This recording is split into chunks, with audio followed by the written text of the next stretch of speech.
ارشاد ہے کہ جب انسان روزہ رکھتا ہے اس کے بعد چند ایک پابندیاں حائل ہو جاتی ہیں. جیسے انسان عمرہ کرنے کے لیے جائے، حج کے لیے جائے، احرام جب باندھتا ہے تو چند چیزیں اس کے اوپر حرام ہو جاتی ہیں، وہ کر نہیں سکتا.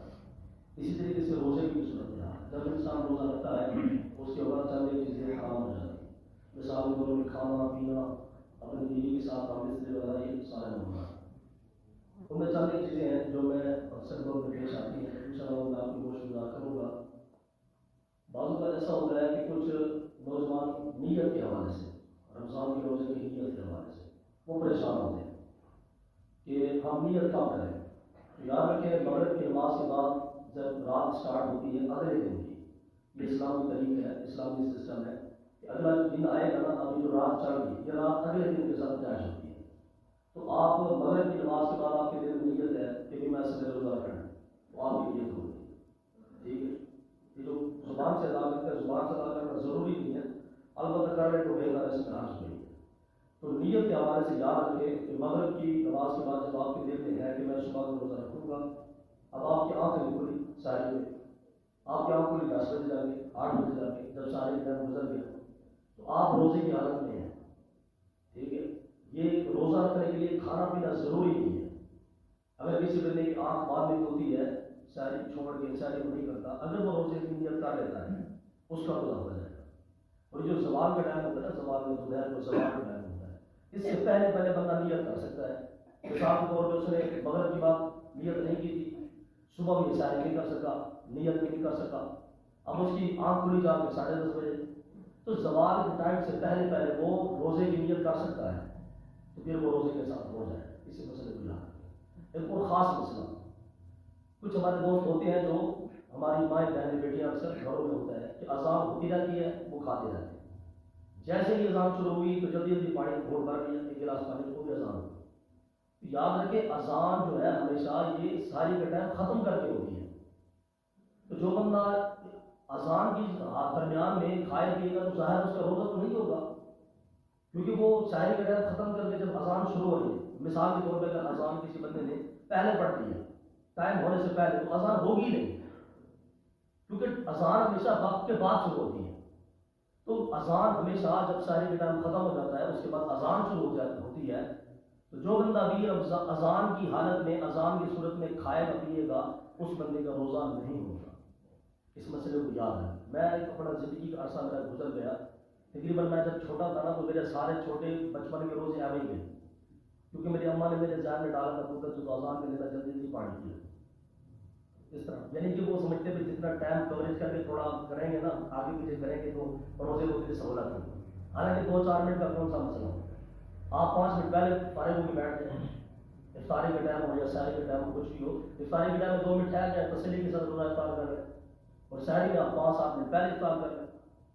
اس لیے یاد رکھیں کہ جو بھی روزے دار اذان کی درمیان میں یا اذان شروع ہوتے ہی کوئی چیز کھائے گا پیے گا، اس کا روزہ نہیں ہوگا. اور دوسری اسی صورت میں ہے کہ افطاری کا جو ٹائم ہوتا ہے، ہمارے کچھ دوست ہوتے ہیں جو افطاری کی دعا پڑھتے ہیں، اللہم انی لک صمت و بک آمنت وعلیک توکلت وعلی رزقک افطرت، یہ دعا پڑھتے ہیں. پہلے وہ دعا پڑھتے ہیں بعد میں افطاری کرتے ہیں، حالانکہ یہ طریقہ غلط ہے، سنت کے خلاف ہے. پہلے آپ افطار کریں، کوئی چیز کھائیے پیئے، اس کے بعد آپ یہ دعا پڑھیں، کیونکہ یہ دعا کا جو ترجمہ بنتا ہے، یا اللہ میں نے تیری رضا کی خاطر روزہ رکھا، تو نے جو رزق دیا میں نے اس کے ساتھ میں نے افطاری کر لی. تو جب آپ ایسے کر کے بیٹھ جائیں، یا اللہ میں نے افطاری کر لی، ابھی آپ نے کی تو نہیں ہے، ابھی تو کرنی ہے. اس لیے یاد رکھیں جو دعا پڑھتے ہیں نا، یہ ٹی وی کے اوپر بھی یہ چل رہا ہوتا ہے ابھی روزے کی افطار کی دعا، یہ روزے کی افطار کی دعا نہیں، روزے کے افطار کے بعد کی دعا. تو جب بھی آپ دعا پڑھیں، آپ نے افطاری کی چیز کر کے پانی کے ساتھ کھجور کے ساتھ روزہ افطار کر کے اس کے بعد آپ نے وہ دعا پڑھنی ہے. یہ 3 چیزیں ہو گئی. ایک اور چیز کہ ابھی چونکہ ہمارے یہ نوجوان طبقہ ہے، اس طرح معاملات ہوتے رہتے ہیں، مردوں کے معاملات ہوتے ہیں. اگر کسی بندے کو روزے کی حالت میں احترام ہو گیا، ہمارے نوجوانوں کو چونکہ یہ بیماری ہے، مسئلے پوچھتے نہیں ہیں، تو پھر وہ یہ چیزیں ممبر میں بتانی پڑ جاتی ہیں. پھر کچھ لوگوں کو یہ سوال آتا ہے ذہن میں کہ یار قاری صاحب کیوں جی باتیں کرتے ہیں ممبر پر سے، وہ خدا نے بندے جب خود آ کے پوچھ لیں تو پھر ضرورت ہی نہ پیش آئے مسئلہ بیان کرنے کی.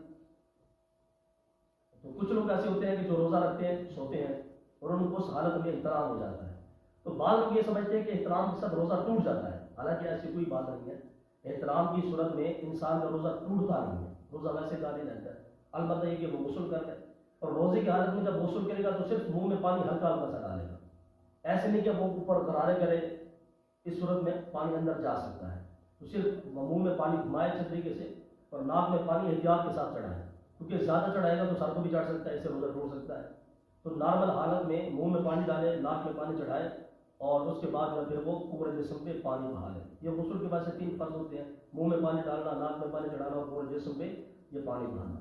وہی ہمارے دوست تھے شہری, میں نے ان سے پوچھا بھی بتاؤ بھی غسل کے 3 فرض, میرے دوست نے کسی سے پوچھا تو شاعری نے بتایا کہ سب 3 غسل کے فرض ہیں, پہلا شیمپو, دوسرا تیل, تیسرا تولیہ. میں کہ تیرے صدقے چاہیے, یہ حال ہے نوجوانوں کا. ان سے اگر آپ پوچھ لو نا, ان نوجوانوں سے کہ ہندوستان کے ایکٹر کا نام کیا ہے, ہندوستان کی فلان ہیروئن کا نام کیا ہے, ہندوستان کا فلان ہیرو, یہ آپ کو ہر چیز بتائیں گے, یا آپ کو سلطان رہی کی نسل کا بھی نام بتائیں گے. بلکہ وہ ہمارے دوست نا الیکشن میں کھڑے ہوئے تو وہ پریشان تھے کہ یار میرے پیو کا میرے پتا نہیں, میں پریشان ہوں, میں الیکشن کی کھلوں گا. کسی بندے کیا سرکار تھی کھلو جاؤ, پڑا پیو کی لوگ کی دادا بھی کٹ کے لے آ گئے, تھی کھلو تو سی الیکشن ہے.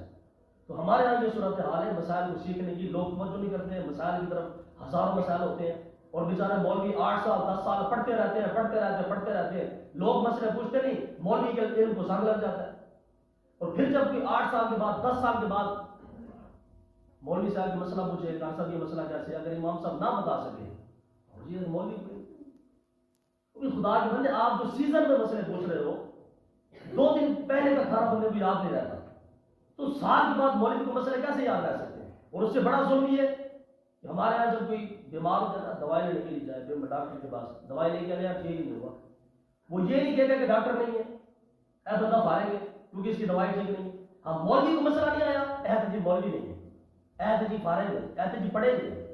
تو یہ صورت حال ہے کہ مسئلے سیکھے آپ, بہرحال ہے کہ یہ بات دوسری طرف چلی جاتی ہے. تو یاد رکھیں چند ایک صورتیں ہیں, سحری کا آپ احتیاط کریں, سحری احتیاط کے ساتھ 5-7 منٹ پہلے آپ روزہ رکھ کے بیٹھ جائیں, افطار کی احتیاط کے ساتھ کریں, دعا بعد میں پڑھیں.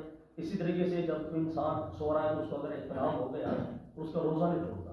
اسی طریقے سے کسی نے خون ٹیسٹ کروایا, جیسے کہ نمازی نے مسئلہ پوچھا کر سب شوگر ہے تو میں نے ٹیسٹ کروانا ہے, اس سے بھی روزہ نہیں ٹوٹتا.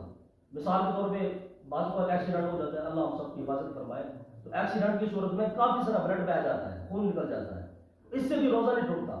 روزہ تب ٹوٹے گا کہ جب کوئی باہر کی چیز آپ کے پیٹ میں جائے گی, تب جا کے روزہ ٹوٹے گا. باقی دوسری صورتوں میں روزہ نہیں ٹوٹے گا. اللہ عمل کی توفیق عطا فرمائے. اور آخر میں گزارش یہ کہ جب بھی کوئی ایسا مسئلہ ہو نا روزے کے حوالے سے, تو مسئلہ پوچھ لیا جائے. ابھی گھر میں ماؤں بہنوں بیٹیوں کے ہزاروں مسائل روزے کے حوالے سے, ان کو معلوم نہیں ہوتے. حیض کی صورت میں, نفاس کی صورت میں, استحاضہ کی صورت میں, اگر کوئی عورت حمل والی ہے تو کیا وہ روزہ رکھ سکتی ہے کہ نہیں, کوئی عورت اپنے بچے کو دودھ پلا کے روزہ رکھ سکتی ہے کہ نہیں, ہزاروں ایسے مسائل ہوتے ہیں. تو کم از کم جو لوگ شادی شدہ ہیں وہ تو مسئلے پوچھ سکتے ہیں نا, کاسا میری وائف ایسے ہے تو وہ بچے کے ساتھ ہے, دودھ پلا کے روزہ رکھ سکتی ہے کہ نہیں. تو آپ اس لیے مہربانی فرمایا کریں, روزے کے حوالے سے کوئی بھی مسئلہ ہو نا, آپ کو بات سمجھ نہیں آ رہی تو امام صاحب سے پوچھ لیں. رمضان میں تو ہم نے ویسے ہی 5 نمازیں پڑھنی ہوتی ہے, یہ تو رمضان کو سیزن ہوتا ہے الحمدللہ نہیں کیا کمانے کا, اس لیے کوشش کیا کرے جس نمازی کو بھی روزے کے حوالے سے کوئی شک ہو, کوئی شبہ ہو, کوئی بات مسئلہ مطلب شک ہو رہا ہے اس کو یہ کیسے ہوگا, تو آپ امام صاحب سے پوچھ لیں. گولڈن چانس ہے بہترین قسم کا. الحمدللہ پہلے تو یہ تھا کہ 8 پٹوں سے مولوی نکلتا سی, ہوتا 8 دوتے مولوی بیٹھا ماشاءاللہ. اگر اس حالت میں بھی آپ مسئلے نہیں پوچھیں گے تو پھر آپ کا اللہ ہی حافظ ہے. اب تو سرکار دین عام ہے, تو یہ بندہ کوئی کہہ نہیں سکتا کہ جناب ڈاکٹر صاحب میں ان پڑھا تسی پڑھے لکھے ہو, اور جڑا میں اس حال میں ہوں کہ جو بندہ اس طرح کی بات کرے نا کہ جناب اسی دھیان پڑھا, اس بندے کا سر پھاڑ دینا چاہیے. بندہ کچھ ہو بے وقوفا, ہر چیز آ گئی ہے, کتابیں آ گئی, رسول آ گئے, رسول سارے آگے تشریف لے گئے, صحابہ چلے گئے, اہل بیت چلے گئے, قرآن ہر گھر میں موجود ہے, مولوی ہر مسجد میں موجود ہے, آپ پھر بھی ان پڑھو, یہ کیسا جاہلانہ سوال ہے. اس لیے مہربانی کیا کرے, امام سے پوچھ لیا کرے, ہر کوئی. اللہ نے عمل کی توفیق.